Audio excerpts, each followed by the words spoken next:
Hello, in front of me I've got CHUWI HiPad X.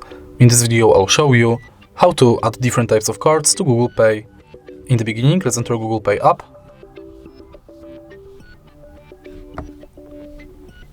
Tap blue button at the bottom of the screen and focus on loyalty, gift card and transit. Firstly, let's enter loyalty card and select loyalty card you would like to add. Now you can scan your card or enter details manually. Let's go back. And now let's select gift card. Similar to loyalty card, select shop, enter card number, PIN, balance your notes and tap save.